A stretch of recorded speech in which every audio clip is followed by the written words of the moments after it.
쇼개블릭, 네, 오늘도 여러분과 함께하겠습니다. 여러분은 누구냐? 바로 이종우 상지대교 소속. 예, 안녕하세요. 예, 자 그리고 해방신학연구소 김근수 소장님, 안녕하십니까? 제주도에서 오셨습니다. 그리고 우리 박덕훈 목사님 또 모셨습니다. 어서 오십시오. 네, 반갑습니다. 우리 박덕훈 목사님은 얼마 전에 JTBC 뉴스룸에 나오셔서 명성교회 세습 문제를 짚어주셨는데, 교회개혁 실천연대 공동대표시죠? 네, 그렇습니다. 예, 온갖 교회개혁의 그 화두가 있을 때마다 목사님이 단골 출연하시는데, 근데 개혁을 외치는 삶은 굉장히 고되지 않으십니까? 당연히 반대자들이 어마어마하게 또 너는 그렇게 사는지 한번 보자 이러면서 현미경을 들이댈 것이고요. 근데 제가 모태 진보인가 봐요. 모태 진보. 근데 제가 알고 있기로는 목사님이 뭐 진보 교단에 계신 것 같지는 않은데요? 그런 줄 몰랐어요, 저는. 근데 나중에 제 어머니 말 들어보니까 아빠를 꼭 닮았대요. 근데 아빠도 이렇게 굉장히 좀 개혁적이고 그런 성향이었나 봐요. 그래서 제가 그렇게 좀 타고난 데가 있는 것 같습니다. 그래서 뭐 때로 외롭고 힘들긴 한데요. 오히려 행복합니다. 뒷조사하는 사람도 많을 것이고요. 글쎄. 또 뭐 이런 시발단 같은 이런 온라인의 그 어떤 익명의 근데 제가 그렇게까지 유명한 사람은 아닌 것 같아요. 네. 목사님 교단은 어디세요? 교단은요. 국제장로교라고. 한국은 아니고. 그렇죠. 신학을 영국에서 공부했고 또 목회도 영국에서 했어요. 그래서 거기에 국제장로교라고 하는. 이제는 많이 잊혀졌지만 한때 프란스 쉐이퍼, 라브리 하면은 되게 다 알았는데 요즘은 잘 모르더라고요. 근데 그분이 그 미국의 유럽 선교사로 왔다가 복음주의 장로교회가 없는 걸 보고 하나 교단을 세우셨어요. 라브리 하시기 전에. 그 교단입니다. 또 박덕훈 목사님은 이랜드 사목도 하셨고요. 사목은 아니고 그건 제가 오해하고 계신데 제 기운실에서 그 사회정의 분과 운영위원장을 하면서 그 이랜드에 노사 문제가 생겼을 때 그때 제가 중재를 하려고 노력했었죠. 그래서 아마 그때 연상작용 때문에 그런 것 같아요. 전혀 잘못 알고 있었네. 이랜드 사목이셨으면 크게 회개를 좀 하실 속이 있으셨겠다 했는데 그런 건 아니었고요. 충돌했겠죠. 아무래도. 자, 정말 박덕훈 목사님 일생을 참 바른 길을 걷기 위해서 애써 오셨고, 그렇게 성공적으로 목회를 마무리하시고 또 이런 필드에 나서셔서 참 힘든 싸움이지만은 열심히 또 분투하고 계시고요. 곳곳에서 존경받으시는 우리 박덕훈 목사님을 또 오늘도 모셨습니다. 오늘 본수서 들어가기 전에 우리 쇼개블릭 광고 안내를 하겠습니다. 여러분, 이 김용민은 이제 광고의 신이라고 불립니다, 목사님. 가드 오브 PR. 이교의 신이시군요. 가드 오브 PR입니다. 자, 그렇기 때문에 여러분 일단 뭐든지 광고를 주세요. 이 별볼일 없는 것도 그야말로 신화적 존재로 만들어 드릴 수 있습니다. ab@국민.tv 혹은 023144-7737로 문의 주시면은 소상히 설명드리도록 하겠습니다. 이거 너무 불쌍하지 않아요? 뭐가요? 국민 카페 오네요. 제가 손으로 써가지고 지하 카페를 광고하는. 우리 이제 그 이종우 박사님 이게 광고라고 생각하는 모양인데 이거 매기는 거지, 사람아. 맛있어요. 아니 그 손끝 쓰면 진짜 없어 보이잖아요. 오죽하면 이랬겠습니까, 제가. 정말 별걸 가지고 도움을 주고 있습니다. 두 분 아주 참 재미있습니다. 감사합니다. 범신론자. 자, 오늘 박덕훈 목사님도 모셨고, 어떻게 종교개혁 500년을 기념하는 때 이런 초대형 교회의 세습이 벌어졌는지 참 참담하기 이를 데가 없습니다. 저 그래서 이게 바로 종교개혁 500년 최대 이벤트가 아닌가. 그 과거 시대의 그 개혁의 목소리를 되새김하고 이런 게 아니라 개혁의 주체였던 걸로 알고 있었던 우리가 도리어 개혁의 대상이구나, 일깨움을 받는 그런 내용으로 이제 지금 500주년을 기념하게 됐는데요. 목사님, 종교개혁 500주년 그 어떻게 보내셨습니까? 교회개혁 운동을 해왔던 사람으로서 올해가 뭔가 좀 새로운 계기가 되기를 간절히 바랬죠. 그래서 사실 한 달에 한 번씩 정말 그 한국교회 개혁을 바라는 사람들이 모여서 기도하는 자리가 있어요. 네. 그 기도에 와보시면 막 눈물 흘려가면서 정말 간절하게 한국교회를 좀 살려주십시오. 예. 좀 새롭게 해주십시오. 막 간절히 외쳤는데 이제 이런 식으로 일이 펼쳐지니까 정말 말할 수 없는 아픔과 고통이 사실 저에게 있습니다. 근데 한편 생각해 보는 거는 곪은 거 종기가 나면 네. 이게 확 곪아야 완전히 곪아야 짜가지고 치료할 그렇죠. 수 있잖아요. 어설프게 곪아가지고는 이게 짤 수가 없고 치료가 안 되는 것처럼 내재되는 거죠. 그게 잠복하고. 그래서 아픈 마음이지만 예. 좀 긍정적으로 보자면 예. 지금 그런 상황이 아닐까. 이제 곪은 게 완전히 그 온 천하에 드러남으로 해서 네. 이제 짜야 되는. 그래서 뭔가 새롭게 치유가 시작되는 과정이 조만간 오지 않을까. 저는 그런 생각이 듭니다. 그래서 저는 지금이 마지막 단계인 것 같아요. 제가 아모스 3장에 보면은 하나님께서 이스라엘 백성들이 선지자를 보내도 회개하지 않으니까 하나님이 너무너무 답답한 마음에 자, 특사를 좀 보내라. 이 에스돗, 그 요새, 그리고 이집트 요새 특사를 보내가지고 다 초청해라. 네. 이 사마리아 산, 그 북이스라엘의 사마리아 산 꼭대기까지 올라와서 내 백성들이 사는 저 도성에서 이들이 얼마나 못된 짓을 하고 있는지 억압과 착취와 불의로 가득 찬 이 성의 모습을 두 눈으로 좀 똑똑히 좀 보게 하려무나. 그런 내용이 나와요. 예. 근데 그게 제가 보기에 하나님의 최후 수단이에요. 선지자를 보내서 아무리 회개하라고 해도 회개하지 않으니까 이방 사람들 다 불러다가 보게 하면 좀 창피해서라도 돌아오지 않을까. 예. 전 이번에 JTBC가 이렇게까지 관심을 가질 줄 몰랐어요. 근데 JTBC는 말하자면 기독교 방송국이 아니잖아요. 예. 근데 지금 비기독교 방송국에서 한국 교회의 모습을 지금 막 적나라하게 보여주고 있는 거거든요. 그래서 저는 아모스 3장이 계속 이 연상이 돼요. 이게 하나님의 이게 마지막 특단의 조치를 하나님이 취하고 있는 건가 하는 생각이 듭니다. 예. 그래서 정말 올해는 한국교회가 이게 정말 마지막 기회다. 한국교회가 정말 멸망하지 않으려면 이렇게 적나라하게 드러날 때 하나님 잘못했습니다. 우리가 정말 잘못 왔습니다. 돌이키겠습니다. 하는 그런 통회와 자복이 있어야 되지 않을까.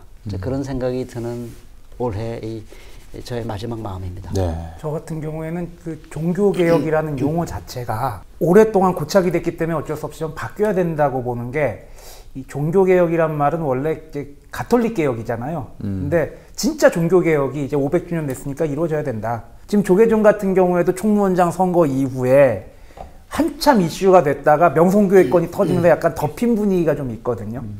그리고 뭐 김구 수장님이 추가로 말씀하시겠지만 가톨릭 같은 경우에는 지금 한 번도 언론에 부각이 된 적이 없는데 가톨릭은 과연 깨끗할까? 명성교회라든지 차라리 이렇게 양지에서 드러나지는 게 더 건전해질 수 있는 방안이 아닐까, 고름을 짜내듯이. 근데 과연 가톨릭은 양지에 제대로 나가본 적이 있느냐, 좀 그런 걸 생각해야 될 때가 아닌가 하는 생각이 듭니다. 이제는 종교 내부의 적폐나 비리가 종교 내부에서만 처리할 수 있는 일이 아니라는 걸 각 종교가 알았을 겁니다. 국민들도 알았고, 그리고 종교의 적폐는 단순히 종교 내부의 문제가 아니고 사회 문제다. 우리 국민 절반 이상에게 영향을 주는 사회 문제다는 걸 일반 국민도 심지어 정부도 알았다고 생각합니다. 언론도 이미 알았고요. 그래서 이제 불교, 개신교, 가톨릭 할 거 없이 적폐는 마치 병을 자랑해야 병이 낫는 것처럼 적폐를 스스로 고백하고 사람들에게 우리는 자체 정화 능력이 없는 게 증명됐으니까 사회에서 우리를 고쳐달라고 이렇게 읍수하는 것이 옳은 시대가 왔다고 생각합니다. 네. 저는 그런 의미에서 보자면은 종교인 과세 문제 이 부분에 대해서 더 이상 교회가 토달지 말고 있는 그대로 수용해야 한다. 이런 입장인데요. 그때 최근에 또 들어온 소식을 보면은 종교인 과세 안 받는다. 이러더니 또 사회 비난이 보물처럼 터지니까 종교인 과세는 수용하겠다. 다만 세무조사는 하지 말아달라. 예. 제가 얼마나 예언자적입니까? 이 세무조사가 본질이다 라고 말씀을 드렸는데 목사님, 그 왜 세무조사 왜 반대하는지도 좀 말씀해 주세요. 이제 그 전에 잠깐만 더 얘기하고 싶은 게 종교개혁 500주년에 가장 크게 터진 문제가 종교인 과세 문제였고 네. 그리고 세습 문제였죠. 그렇습니다. 이게 참 통탄을 노리신 게 네. 종교개혁이 일어나게 된 계기와 똑같은 계기거든요. 그러니까 종교인은 일반 성도와 다르다. 우리는 한 급 위다. 더 거룩하다. 이거 증명하고 싶은 거고. 그리고 그 이면에는 아까 세무조사를 했는데 돈 사랑이야, 돈 사랑. 이 돈을 들키고 싶지 않은 거예요. 자기들이 마음대로 그동안 써왔던 돈에 대해서 들키고 싶지 않은 거예요. 더러운 돈에 대한 이 더러운 돈을 감추고 싶은 욕망. 오늘의 목사님들은 도대체 돈을 멋대로 쓰걸 감추고 싶어 한다고 말씀하셨는데 어떻게 멋대로 썼습니까? 아마 목회 활동비라는 표현을 썼을 거예요.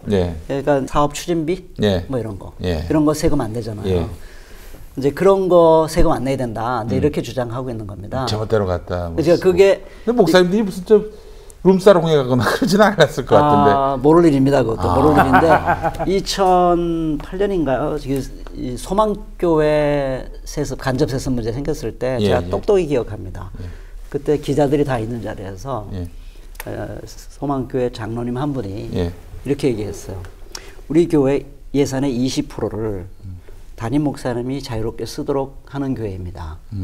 그걸 자랑스럽게 얘기를 하더라고요. 20%나? 네, 그게 80억입니다. 20%. 와. 1년에? 그 80억이 이제 결국 그 자기 아들 교회로 흘러갔어요. 아들 교회 세울 때. 그게 뭐냐면 대체적으로 목사님이 알아서 쓴다는 얘기가 우리 교인들이 선교 상황들, 돈이 필요한 상황들을 모르니까 목사님은 뭐 선교사들도 많이 만나고 개척교회 힘들어하는 목사도 많이 만나고 그럴 테니까 목사님이 그렇게 쓸 거다라고 믿고 주는 비용이 20%예요. 그러니까 그런 돈이 굉장히 많아요. 대형 교회일수록 그런 돈이 큰데 그런 돈 예를 들어서 자발적으로 그 세금을 낸다 할 때 그걸 자기 소득에 잡겠어요? 안 잡죠. 근데 이제는 고민이 생긴 겁니다. 그걸 소득으로 잡을 거냐 안 잡을 거냐. 그걸 소득으로 안 잡으려면 법인카드를 써야 돼요. 그러니까 사업 추진비는 법인카드를 쓰잖아요. 그렇죠. 그게 공개가 되죠, 다. 공적으로. 이 사장님이, 이 회장님이 어디에다 얼마 썼는지가 다 공개가 됩니다. 그래서 사업 추진비는 소득세에 들어가지 않아요. 과세가 안 됩니다. 제외됩니다. 근데 목사님들이 예를 들어서 80억을 법인카드 쓴다고 칩시다. 그러면 그게 다 조목조목 드러날 거 아니에요. 그렇죠. 얼마나 무섭겠어요, 그게. 저도 법인카드를 쓸 때가 있었는데 떡볶이집 가서 떡볶이 먹을 것까지 다 알더라고. 그러니까 참 민망해서. 그러니까 그거를 이제 자기가 알아서 쓰려면 다 세금을 내야 되는 거예요. 왜냐하면 그 돈이 자기에 들어왔기 때문에 소득으로 잡힙니다. 이게 고민인 거예요.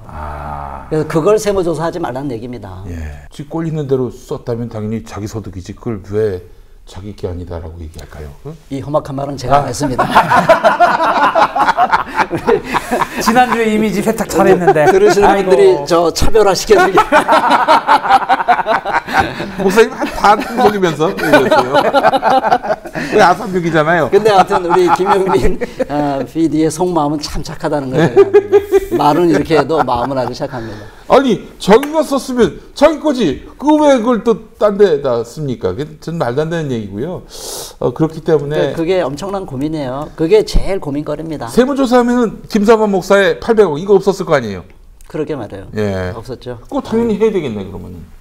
그런데 그 소강성 목사가 이중장부를 써라 그런 이야기를 한번 한 것 같아요. 예장 합동 총회에서 했습니다. 그런데 종교인 소득 과세를 찬성하느냐 반대하느냐 이것뿐만이 아니고 세무조사 할 테면 하십시오. 우리 깔끔합니다. 깨끗합니다. 이렇게 나와야 종교 아닙니까? 그렇죠.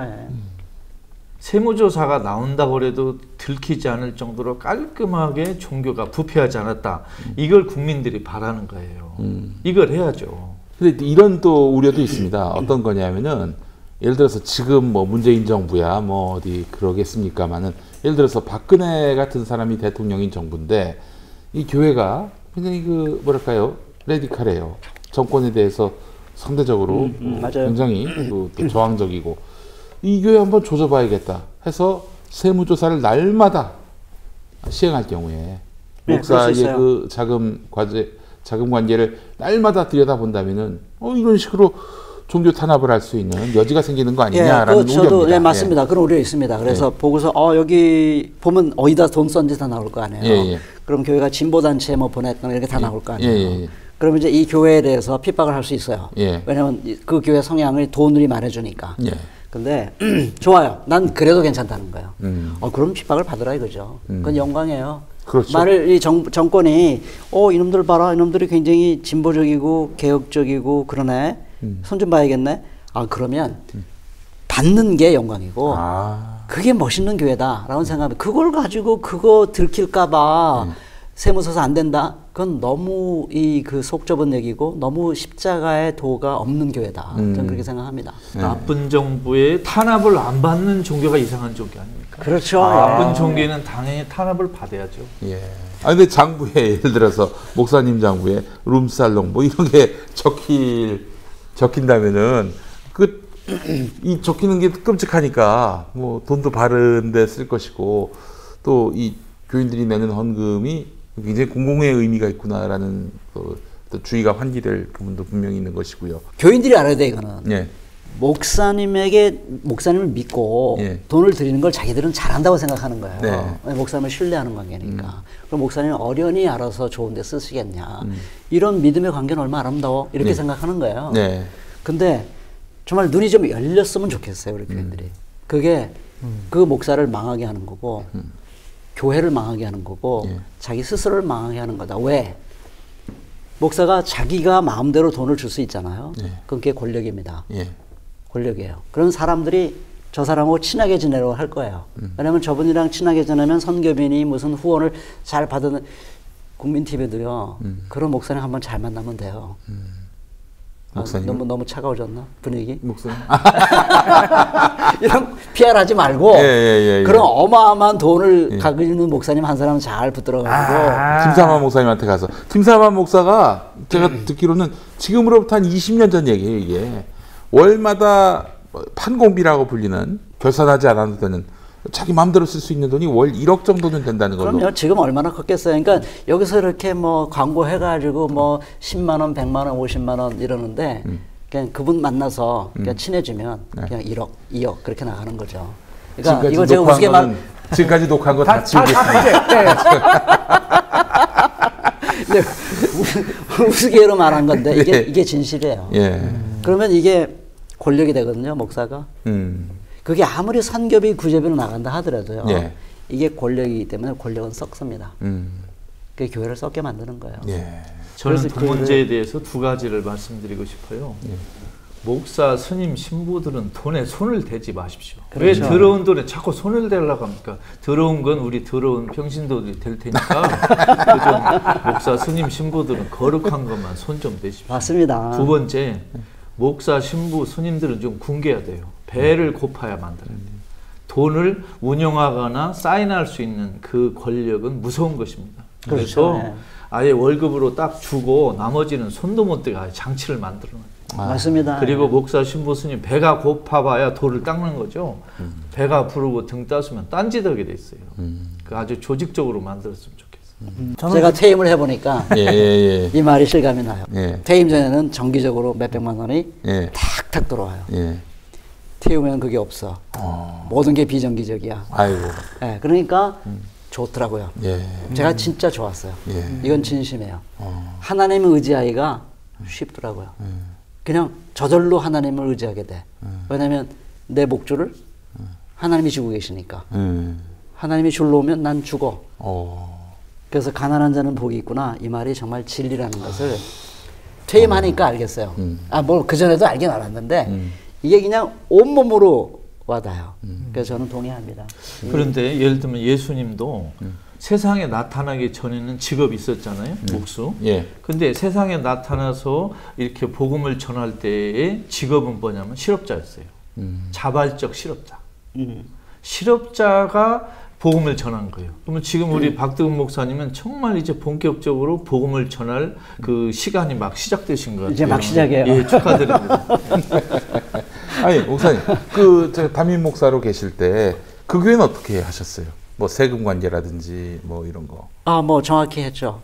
정확히 딱딱했고 제가 목회비 외에 받는 게 딱 하나가 있었어요. 예. 도서구입비? 도서구입비. 예. 그게 일정한 액수가 있었는데 예. 그거는 실비 정산하는 거죠. 그러니까 제가 어떤 책을 샀는지 사는가를 이제 내가 먼저 지출하고 예. 책을 산 다음에 예. 그 영수증을 첨부해서 청구서를 내면 그 액수에 대해서 제가 받죠. 그러면 이제 그거는 세금을 안 때립니다. 왜냐하면 그거는 교회에서 준 하나의 자녀 목회 활동비로 치기 때문에 예. 그건 실비 정산하는 거는 소득에 안 들어가요. 근데 교회가 다 그렇게 해야 되는데 그 돈이 져야 그거 정말 얼마 안 되는 거거든요. 근데 다른 대형교회 목사들은 그 돈이 예. 엄청 크죠. 예. 그러니까 그게 고민되는 겁니다. 책은 안 사면서. 제가 목사님한테 한 가지 여쭤보고 싶은 게 본인이 하시는 활동을 노동이라고 보시는지. 그럼요. 저는 아주 제가 퇴임을 한 이유가 뭔지 압니까? 제 노동이 너무 좋아서 퇴임했습니다. 왜 그러냐면 제가 솔직히 고백하건데 제가 하기 싫은 걸 해본 적이 없어요. 지금 몇십 년을 목회하면서 처음부터 끝까지 내가 하고 싶은 거였고 말할 수 없는 보람과 기쁨과 눈물과 웃음과 행복과 아픔까지도 다 너무 좋았던 거였어요. 왜냐면 내가 하고 싶은 거 했으니까. 예. 근데 거기다 월급까지 받아. 너무 이 노동이 너무 아름답고 너무 위대해서 내가 이거 계속 월급 받는 일 계속 못 하겠더라고요. 왜냐면 세상의 이 노동은 너무 힘들거든요. 이거는 죽기 살기로 해도 이 월급 생존이 안 되는 직장도 많고 또 자기가 하기 싫은 일을 막 억지로 하느라고 너무 힘들어요. 그래서 참 너무 불쌍하다 하는 생각이 들었습니다. 전 이런 차원에서라도 또 중요하게 생각해야 되는 게 어떻게 보면 노동자들이 피땀 흘려 가지고 교회에다 11조로 헌금을 하고 그런 걸 가지고 목회자들이 또 이제 그 노동의 대가로 받는 건데 그런 평신도 노동자들의 노동을 생각한다면은 함부로 돈을 쓰면 안 되는데 그렇죠. 예. 이게 너무 막 쓰이고 비자금으로 활용된다는 건 정말 슬픈 일이 아닌가라는 생각이 듭니다. 이 종교개혁의 가장 중요한 사상 중에 하나가 사제, 신부, 목사의 노동과 그리고 일반 세상에서 일하는 사람의 노동에 차이가 없는 거다. 네. 똑같이 고귀하고 똑같이 소중하고 똑같이 가치가 있는 거다. 이게 종교개혁의 가장 중요한 사상 중에 하나인데 그런 종교개혁 500주년을 기념하는 이 해에 우리는 노동자가 아니니까 가끔씩 못 내겠다. 뭐 이런 식으로 자꾸 얘기하는 게 예. 저는 너무 속상한 거죠. 우리 목사님이 경제학 박사 아니십니까? 경제윤리, 경제윤리. 기독교 경제윤리학.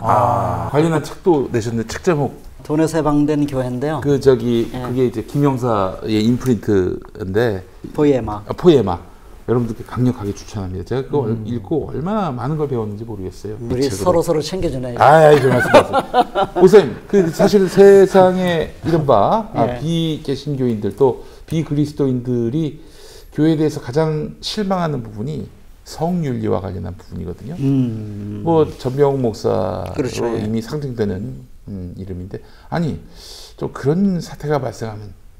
좋창피해서라도 좀 그만둬야 되는 거 아닌가요? 근데 왜 이렇게 유지하고 있는 건지. 그리고 또 더 이해가 안 되는 거는 그런 목사의 설교를 들으러 교인들이 모이는 이유는 또 무엇인지. 이 부분은 참 규명이 안 됩니다. 그 유명한 게 그 가늠하다 잡힌 여인 네. 변호해 주잖아요. 예. 그리고 죄 없는 돌을 쳐라. 예.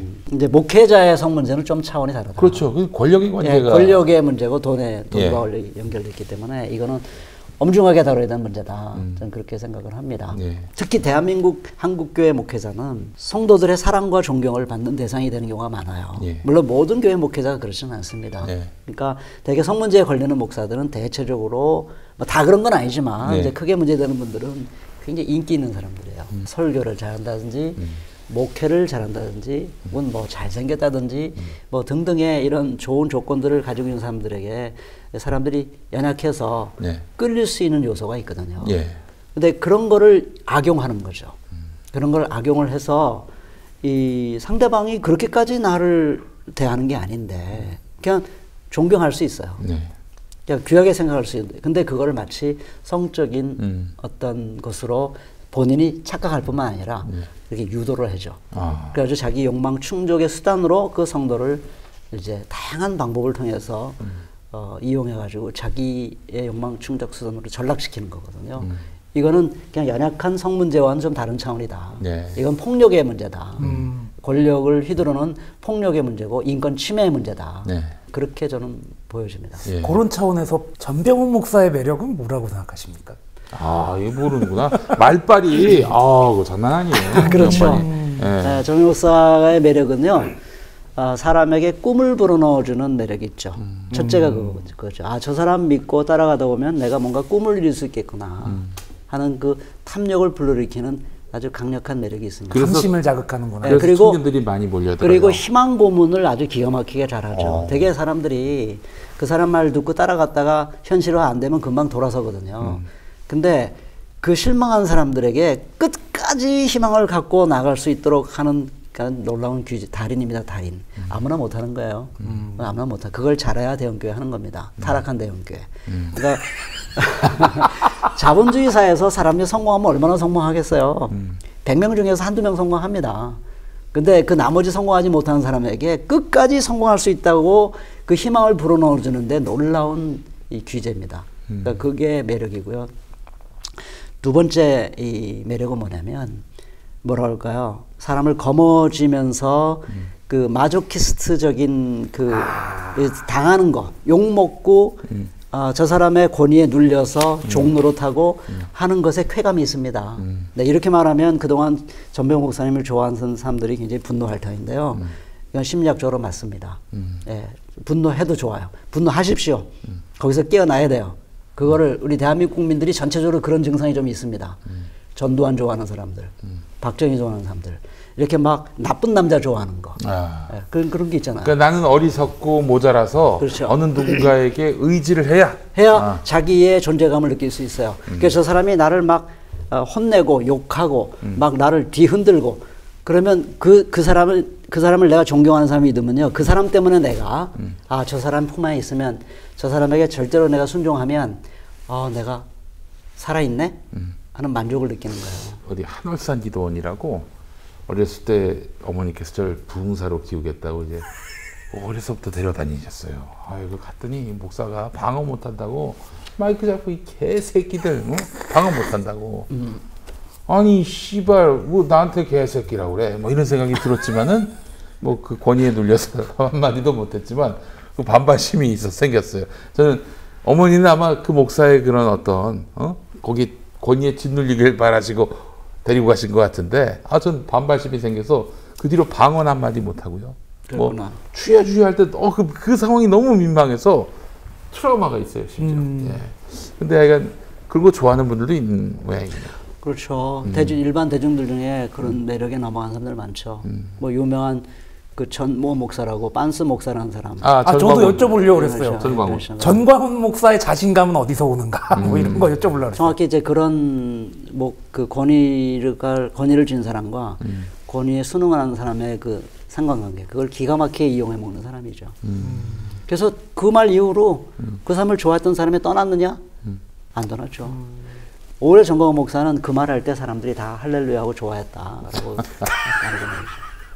참 슬픈 일이지만 우리 대중들이 좀 깨어나야 됩니다.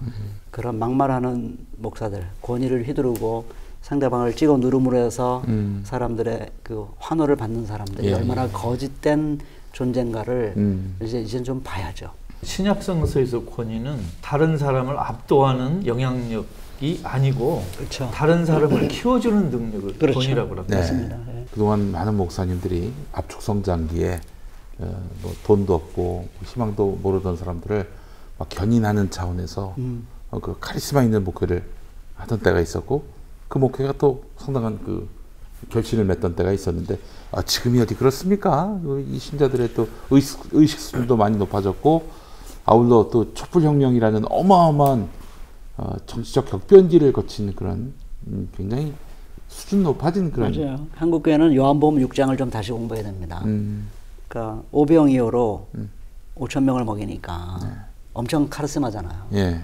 놀라운 능력이죠. 예. 그 사람들이 예수님을 왕으로 세우려고 했어요. 예. 그때 이들이 잘못된 권위를 갖고 나를 따르니까 예수님이 그들을 딱 선을 긋습니다.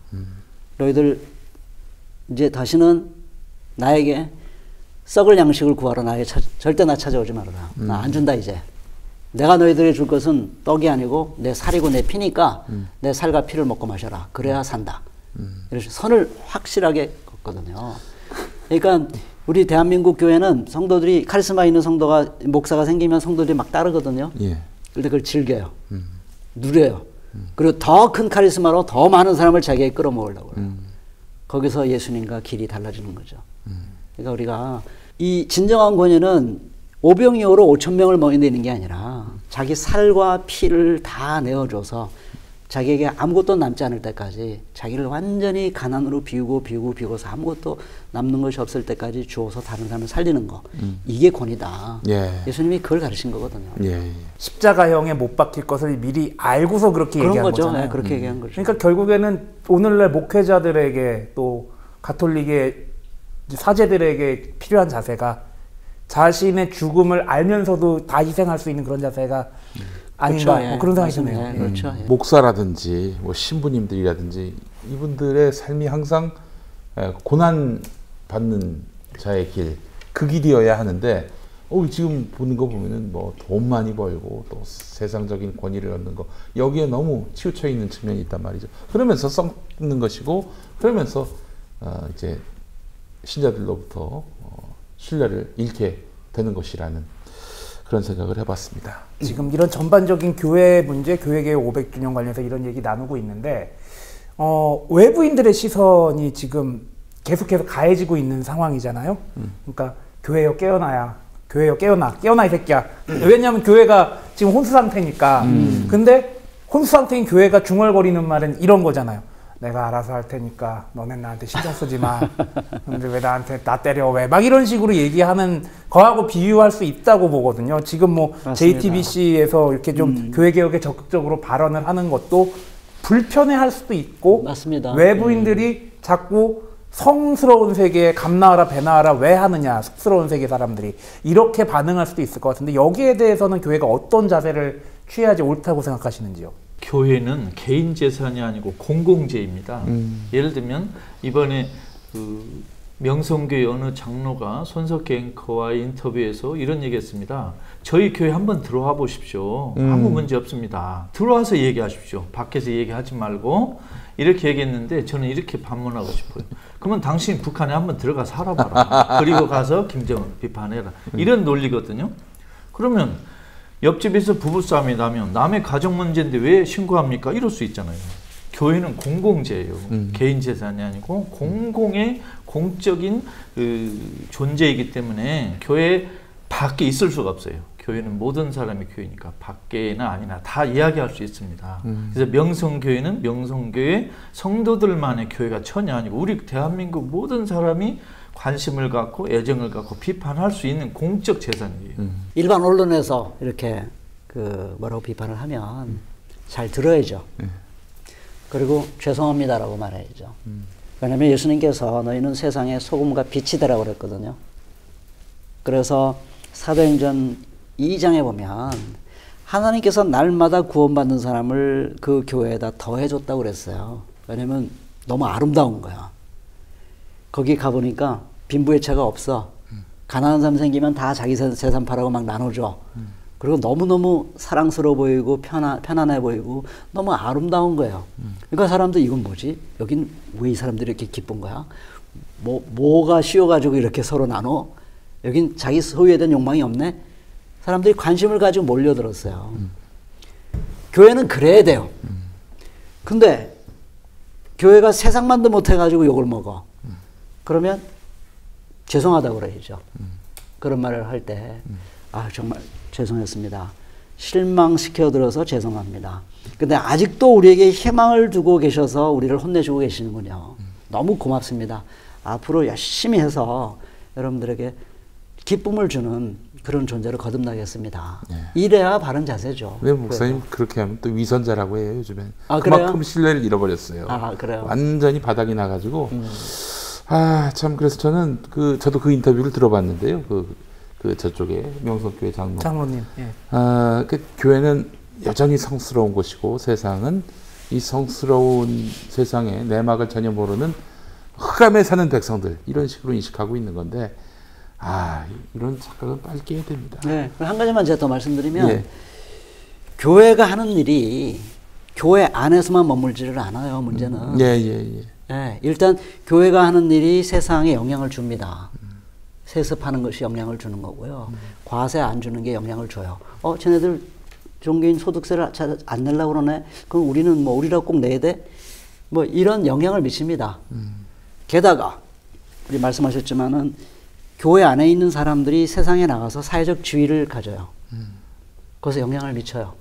그래서 이 교회 안에서 배운 것들이 영향을 안 미칠 수가 없어요. 그래서 교회가 세상과 자기들이 떨어져 있다고 생각하지만 여러 가지 면에서 연결되어 있습니다. 그러니까 우리 교회를 세상이 뭐라고 하지 마세요 말하려면 어떤 조건에서 그렇게 말할 수 있냐면 세상에 계속 아름다운 영향력을 미치거나 아니면 그냥 저 섬으로 가가지고 세상이랑 아무런 관계없이 살거나 그러면 그렇게 말할 수 있어요. 그런데 세상과 계속 연결돼 있어서 계속 나쁜 영향 미치고 실망시키고 범법 행위도 하고 그 세상 법을 흔들기도 하고 막 온갖 일을 다 하면서 이건 교회니까 건들지 마세요. 양심불량이죠. 예, 알겠습니다. 자, 쇼개불리그 오늘 아주 정말 너무 깊이 있는 얘기를 했습니다. 우리 박덕훈 목사님 모시고 이 종교개혁 500년 어떻게 우리가 현실 속에서 그 가치를 이어갈 수 있을 것인가에 대한 이야기 소상히 나눠봤습니다. 이게 참 큰 문제네요. 예, 세상이 종교를 걱정해주는 세상, 예, 종교가 세상을 품는 것이 아니라 그 거꾸로 된 세상, 이 현실에 오늘 민낯을 제대로 파악하는 시간 가져봤습니다.